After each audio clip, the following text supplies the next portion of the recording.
हर साल की तरह इस साल भी मोहन जी ने सोचा कि वे गांव जाकर थोड़ा आराम करेंगे। शहर की भागदौड़ से दूर गांव की ताजगी उन्हें हर बार सुकून देती थी। गांव जाने का एक ही रास्ता था, ट्रेन। अब मोहन जी को ट्रेनों में सफर करना उतना पसंद नहीं था, पर जब और कोई चारा न हो तो ट्रेन ही सही। तो उन्होंने अपनी टिकट बुक की और अगले दिन सुबह 6 बजे की ट्रेन पकड़ने का मन बना लिया। सुबह 5 बजे अलार्म बजा और मोहन जी कसमसाते हुए उठे। ट्रेन छूटने का डर उनके मन में था, इसलिए फटाफट तैयार होकर स्टेशन पहुंचे। स्टेशन पर पहुंचे तो एक अजीब दृश्य देखा। स्टेशन खाली था। अरे ये क्या, मैं कोई गलत समय पर तो नहीं आ गया? उन्होंने अपनी घड़ी देखी और फिर टिकट पर समय चेक किया। सब सही था। मोहन जी ने माथा पकड़ लिया। अब 3 घंटे स्टेशन पर कैसे काटे? वैसे भी उनके पास कुछ खास सामान नहीं था।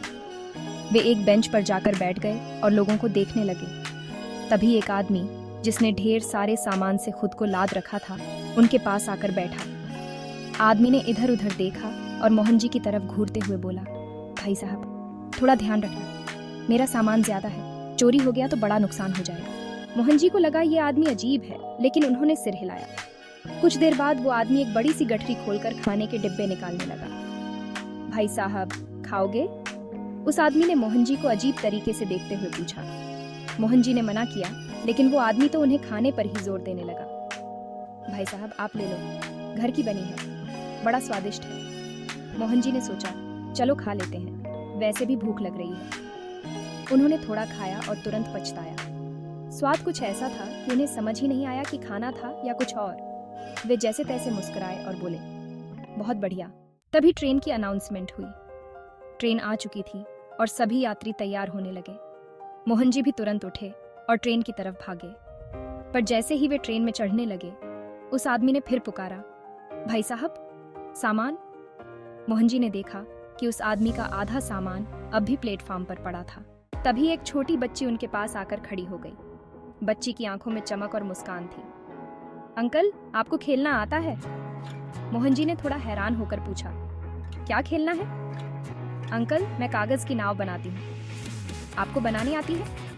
मोहन जी ने हंसते हुए कहा, अरे हाँ, बचपन में बहुत बनाता था। बच्ची ने उन्हें कागज दिया और मोहन जी ने नाव बनानी शुरू की। पर उनके सामने की सीट पर बैठी उसकी माँ ने तुरंत बच्ची को डांट दिया। कितनी बार कहा है, किसी अजनबी से बात मत करो। बच्ची उदास होकर वापस बैठ गई और मोहन जी की नाव अधूरी रह गई। ट्रेन अपनी स्पीड पकड़ चुकी थी। तभी डिब्बे में एक और धमाका हुआ। ये धमाका था किसी औरत की चीख का।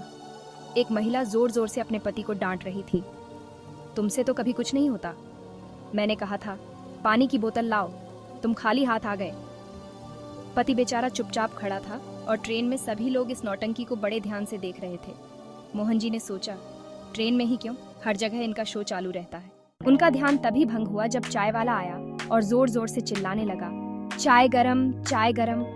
मोहन जी को चाय का बहुत शौक था। उन्होंने तुरंत एक कप खरीदा। जैसे ही वे चाय पीने लगे, ट्रेन ने अचानक से ब्रेक मारी। चाय उनके कप से छलककर उनके कपड़ों पर गिर गई। अब मोहन जी की सफेद शर्ट पर भूरे भूरे दाग दिखने लगे थे। वे बुरी तरह परेशान हो गए और ट्रेन के झटकों से खुद को संभालने लगे। थोड़ी देर बाद ट्रेन फिर से चली और अब एक नया नाटक शुरू हो गया। बगल वाली सीट पर बैठे 2 आदमी किसी गंभीर मुद्दे पर चर्चा कर रहे थे। भाई साहब, ये देश कहाँ जा रहा है? नेता लोग कुछ नहीं करते। दूसरा आदमी बोला, अरे भाई साहब, आपको पता भी है हमारे पड़ोस वाले देश ने क्या किया? वहाँ के लोग बहुत आगे बढ़ रहे हैं। दोनों की बहस बढ़ती जा रही थी और अब ट्रेन का पूरा डिब्बा उनकी चर्चा का हिस्सा बन चुका था। मोहन जी ने सोचा, अरे भाई, चुप रहो, सफर कर लो। कहाँ ये राजनीति की बातें घुसेड़ दी। अभी मोहन जी ये सोच ही रहे थे कि ट्रेन एक छोटे से स्टेशन पर रुक गई। स्टेशन पर कुछ लोग ट्रेन में चढ़ने लगे और कुछ उतरने लगे। तभी एक सांप का सपेरा ट्रेन में आ घुसा। उसके साथ एक बड़ा सा सांप भी था, जिसे उसने अपनी टोकरी से बाहर निकाला। सांप को देखकर पूरे डिब्बे में खलबली मच गई। महिलाएं चिल्लाने लगीं, बच्चे रोने लगे और मोहन जी तो सीट पर चिपक गए। सपेरा गाना गाते हुए सांप को नचाने लगा, देखो देखो, नागिन डांस करेगी। मोहन जी को लगा कि आज का सफर तो कुछ ज्यादा ही मजेदार होने वाला है। वे सोचने लगे कि ये किस्मत का खेल है जो उन्हें ऐसी ट्रेन यात्रा का अनुभव करवा रहा है। सांप और सपेरे के ड्रामे के बाद जब शांति वापस आई तो ट्रेन फिर चलने लगी।